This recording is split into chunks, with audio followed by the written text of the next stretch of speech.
ఓ గుబెల్లు అని పడ్డది. కనీసం కూల్చివేసేటప్పుడు కనీసం ఇన్ఫర్మేషన్ కూడా ఇవ్వలేదు. ఎవ్వరికి ఇన్ఫర్మేషన్ ఇచ్చినా ఎవ్వరు చర్యలు తీసుకుంటలేరు.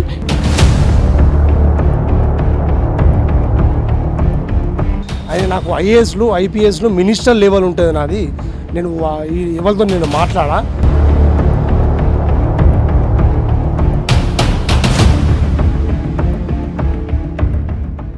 కరీంనగర్ జిల్లా కేంద్రంలోని అంబేద్కర్ నగర్లో ఓల్గా చిల్డ్రన్స్ హాస్పిటల్ యాజమాన్యం నిర్లక్ష్యం కారణంగా పక్కనే ఉన్న ఒక ఇల్లు ధ్వంసమైన పరిస్థితి నెలకొంది. దీంతో ఇటు కుటుంబ సభ్యులు కూడా ఆవేదన వ్యక్తం చేస్తున్నారు. ఎందుకంటే కనీసం కూల్చివేసేటప్పుడు కనీసం ఇన్ఫర్మేషన్ కూడా ఇవ్వలేదు.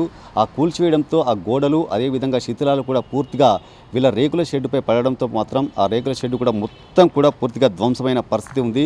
మొత్తానికైతే ఆ లోపట కూడా ఆ రోజు వీళ్ళు ఇంట్లో కర్రీ వండుతున్న సమయంలో ఎట్ ఏ టైం ఒక్కసారిగా ఆ శిథిలాలు ఆ రేకులపై పడడంతో మాత్రం భయభ్రాంతులకు గురయ్యారు. ప్రస్తుతం కూడా ఇల్లు కూడా మొత్తం ధ్వంసమైన పరిస్థితి నెలకొంది. మనతో పాటు కుటుంబ సభ్యులు ఉన్నారు, వారిని అడిగి మరిన్ని విషయాలు తెలుసుకుందాం. అమ్మ చెప్పండి, అసలు ఏం జరిగింది? ఆ రోజు ఎన్ని రోజుల కింద కూల్చివేయడం జరిగింది? మీకు ఏమైనా ఇంటిమేషన్ ఇచ్చారా లేదా?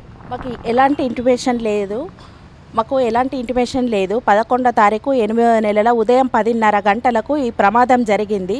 వాళ్ళు అంత పెద్ద అంతస్తు కూల్చినప్పుడు మాకు చెప్పాలి. మేము ఇంట్లోనే ఉన్నాం, 4 మనుషులం ఇంట్లో ఉన్నాము. నేను ఎట్ ఏ టైం కొంచెంలో ప్రమాదం నాకు తప్పింది, అయినా కూడా చేతికి గాయాలు జరిగినాయి. వాళ్ళు ఇప్పటి వరకు ఇంతవరకు మా దగ్గరికి రాలేదు, మాతోటి మాట్లాడలేదు, ఏం లేదు. మేము చనిపోయే పరిస్థితి వచ్చినా కూడా వాళ్ళు రాలేదు అని అంటే వాళ్ళది ఎంత నిర్లక్ష్యం. మాకు ఎలాంటి ఇన్ఫర్మేషన్ కూడా ఇవ్వలేదు. ఇప్పుడు 2 అంతస్తుల మొత్తం పరారి గోడ మా ఇంటి పైన ఉన్నది. ఆ రోజు నేను చనిపోయేదాన్నే బ్రతికిన, ఇంతవరకు లేదు. ఇప్పటికి 4 days అవుతుంది. ఎవ్వరికి ఇన్ఫర్మేషన్ ఇచ్చినా ఎవ్వరు చర్యలు తీసుకుంటలేరు. ఇదేందన్నది పరిస్థితి తేలాలి. ఇప్పటికైనా వాళ్ళ యాజమాన్యం తరపున మాకు న్యాయం జరగాలని మేము కోరుకుంటున్నాం. ఇప్పుడు కూల్చివేసిన తర్వాత మీరు ఇట్లా పోయి మరి హాస్పిటల్ యాజమాన్యంతో మాట్లాడారా? మీరు ఇట్లా పడ్డదని చెప్పి ఇప్పుడు మేము ఫోన్ చేసినాం. అతని డాక్టర్స్ది నా దగ్గర నెంబర్ లేదు. ఆమె భార్య నెంబర్ ఉంటే నేను ఫోన్ చేస్తే ఇదేంది మాకు చెప్పకుండా చేయకుండా ఇట్లా కూల్చేసిండ్రు, మేము చనిపోతాం మరి మా ఇంటి మీద పడితే ఇది ఏంది అని ఆమెకు ఫోన్ చేస్తే, మా ఇంటి పక్కకే కట్టింది కాబట్టి మీరు చనిపోయినా మాకు సంబంధం లేదు, ఇలా పడితే మాకు సంబంధం లేదు అన్నట్టే ఆమె మాట్లాడింది. మరి మీరు ఇక్కడికి వచ్చి మాట్లాడాలి అని అంటే నేను ఎందుకు వచ్చి మాట్లాడతా, మీకు ఏమైనా కానీ మాకు సంబంధం లేదు అన్నట్టు ఆయన భార్య మాట్లాడింది ఫోన్లో. అట్లనే పడతాయి అంటుంది. చెప్పమ్మా, ఇప్పుడు అప్పుడు మీరు ఉన్నారా? అట్లనే పడతాయి. మా గోడ పక్కకు గోడ కట్టిండ్రు, మీరు అట్లనే పడతాయి. చూసుకుంటూ ఉండాలి. ఓ గుబెల్లు అని పడ్డది. మస్తు భయం. ఇటు పోన్నా అటు పోన్నా ఏటు అర్థం కాలేదు. గుబెల్లు అనే వరకు ఇగో ఆ రూమ్ ముందటికి వెళ్ళి ఓ ఇంతింత రాళ్ళు, ఆ రాళ్లకు సలాకలు ఉన్నాయి ఇంతింత పొడుగు. మస్తు భయం పుచ్చుకున్నది. ఎటు పోన్నా అర్థం కాలేదు. సో మొత్తానికైతే హాస్పిటల్ నిర్లక్ష్యం కారణంగా మాత్రం మా ఇల్లు ధ్వంసమైందని చెప్పి ఇటు కుటుంబ సభ్యులు ఆవేదన వ్యక్తం చేస్తున్నారు.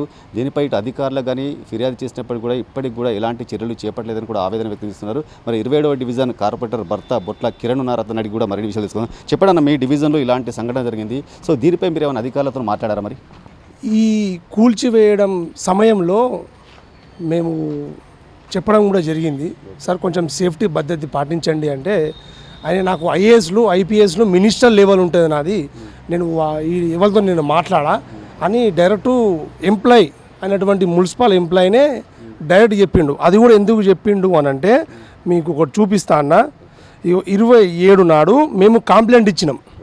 ఈ కంప్లైంట్ ప్రకారంగా మున్సిపల్ సిబ్బంది వచ్చిండ్రు, అంటే ఈ డిఎఫ్ఓ వాళ్ళు వచ్చి చూసి దీని ప్రకారంగా చెప్పిండ్రు.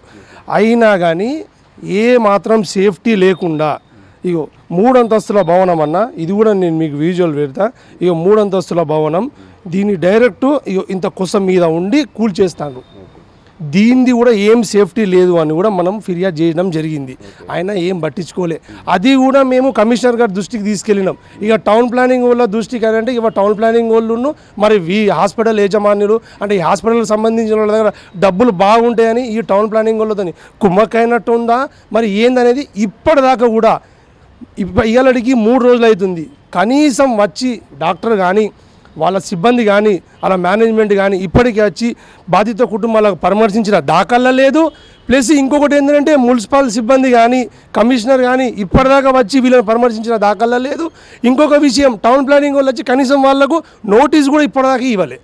ఏదో తూతూ మంత్రం లేక పోలీస్ స్టేషన్లో ఫిర్యాదు ఇచ్చినందుకు పోలీసు వాళ్ళు ఏం చేశారు, హడావుడిన తెల్లవారున వర్షం పడితే వాళ్ళ మొత్తం రేకులకి మొత్తం ఇల్లు వచ్చినాయి. మళ్ళీ వాళ్ళ ఫర్నిచర్ కానీ ఏదైనా కానీ XYZ అన్ని ధ్వంసమైనందుకు వాళ్ళు ఏది తూతూ మంత్రాన ఏదో ఎఫ్ఐఆర్ చేసి పెట్టేసినారు. మరి ఎఫ్ఐఆర్ చేసినందుకైనా మరి కనీసం వాళ్ళని పిలిపించి మాట్లాడి మరి ఎఫ్ఐఆర్ అయింది, నువ్వు కోర్టుకు సబ్మిషన్ చేయి, ఛార్జ్షీట్ చేసి కోర్టుకు సబ్మిషన్ చేయి, వాళ్ళు కోర్టులో చూసుకుంటారు. అవసరమైతే వాళ్ళ నష్టపరిహారం ఏంటి అంతే.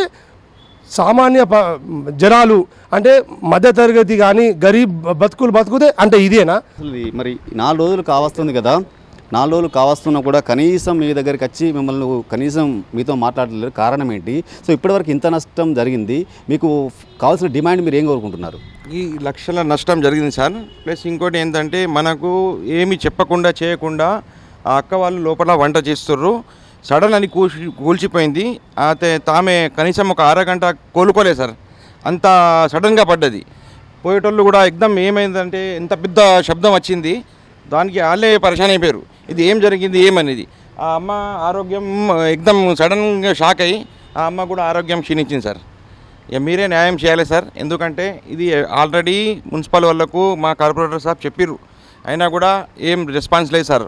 వితౌట్ సెక్యూరిటీ వితౌట్ సేఫ్ పని చేసేది సార్ ఇది. సో చూసారు కదా, మొత్తానికైతే ఇది పరిస్థితి. ఓల్గా హాస్పిటల్ యాజమాన్యం నిర్లక్ష్యం కారణంగా మాత్రం ఒక కుటుంబం రోడ్డున పడే పరిస్థితి ఏర్పడింది. ఎందుకంటే వీళ్ళు కాయా కష్టం చేసుకుని బతుకుబండి నడిపించుకునే కుటుంబం, వీళ్ళకు ఆధారం అంటూ ఏది లేదు. రోజు పనిచేస్తూనే వీళ్ళకు జీవనోపాధికి వస్తుంటాయి. కానీ పక్కన ఉన్న హాస్పిటల్ నిర్లక్ష్యం కారణంగా వాళ్ళు కనీసం కూల్చివేసే సమయంలో ఎలాంటి ఇంటిమేషన్ కూడా ఇవ్వకపోవడంతో లోపల పనులు చేసుకుంటున్న కుటుంబం కూడా ఒక్కసారిగా భయభ్రాంతులకు గురైంది. దీనిపై ఇప్పటికే ఇటు పోలీస్ అధికారులకు అదేవిధంగా మున్సిపల్ అధికారులకు ఫిర్యాదు చేసినప్పటికీ కూడా ఏ ఒక్క అధికారి కూడా వచ్చి ఇక్కడ చూసిన దాఖలాలు లేవని కూడా వాళ్ళు బాధపడుతున్నారు, వాపోతున్నారు. వెంటనే దీనిపై అధికారులు చర్యలు తీసుకోవాలి. నష్టపరిహారం కింద ఇప్పటికీ మాకు 15 లక్షలకు పైగా ఆస్తి నష్టం వాటిల్లింది, మా నష్టాన్ని మాకు పరిహారంగా ఇవ్వాలని కూడా వీళ్ళు కోరుతున్న పరిస్థితి కనపడింది. దాంతో ఈ హాస్పిటల్ యాజమాన్యంపై తగిన చర్యలు తీసుకోవాలని కూడా కోరుతున్న పరిస్థితి. కెమెరా పర్సన్ సంజీవ్తో శ్రీనివాస్, మైత్రి ఛానల్, కరీంనగర్ నుండి.